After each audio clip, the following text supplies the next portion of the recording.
Good day guys, ngayon luluto tayo ng adobong pusit. Ayan, makabili ako rito sa palengke namin eh. May sariwa siya, kaya kinuha ko na. Ayan, tinanggal ko na yung mga backbone ba tawag nila dyan.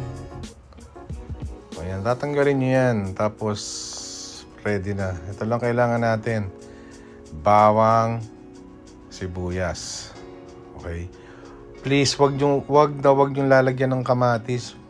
Por favor, pag nag-aadobo kayo ng pusit, wag lang please.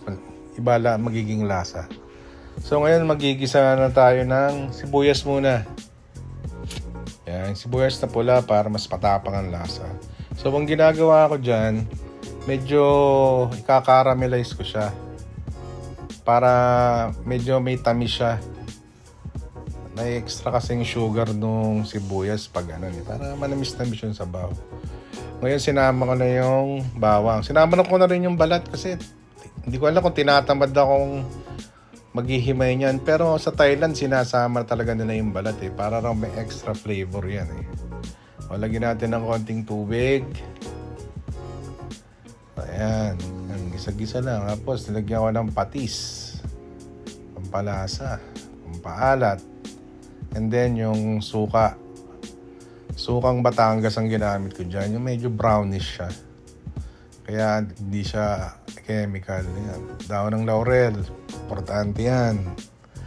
Tapos paminta. Basta pag mag-adobo, laging may laurel. Iba yung nabibigay niyang lasa. Naglalasang adobo talaga siya. So, baksak na natin yung pusit natin.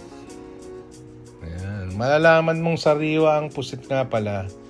Dapat yung pag yung tinta niya maitim. Yan, lagay tayo ng pampasarap. Yung tatakot maglagay ng bechin kasi hindi naman totoong masama yun Huwag lang sobra. Takpan muna natin, let it simmer. Yan, medyo re-reduce natin ng konti yung sabaw niya. Then ginagawa ko, hanguin ko muna to kasi gigisa natin siya. Ayan, separate muna natin yung pusit. Medyo malambot na siya ng bahagya. Separate muna natin siya. Ayan, dali lang to. So ngayon yung sabaw, alisin muna natin. Lagyan natin sa separate na container. Kasi nga, magigisa tayo. So bakit tayo magigisa?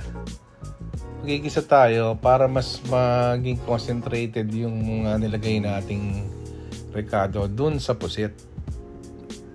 Yun ang purpose ng pagigisa mo. Maging mas ma-absorb niya yung mga nilagay nating pampalasa. Ayan. So medyo re-reduce natin siya. Pag yan, malalaman mong gisado na siya, pipisik-pisik na yung pusit Medyo tumatalsik-talsik na yung manuyo-nuyo na. Ayan, dapat ganyan. Halos nagmamantika na siya uli. So, pag ganyan, pumipisik-pisik na, medyo tumatalsik na yung laman, okay na yan, gisa na yan. So, tapos yan, babalik natin yung sabaw.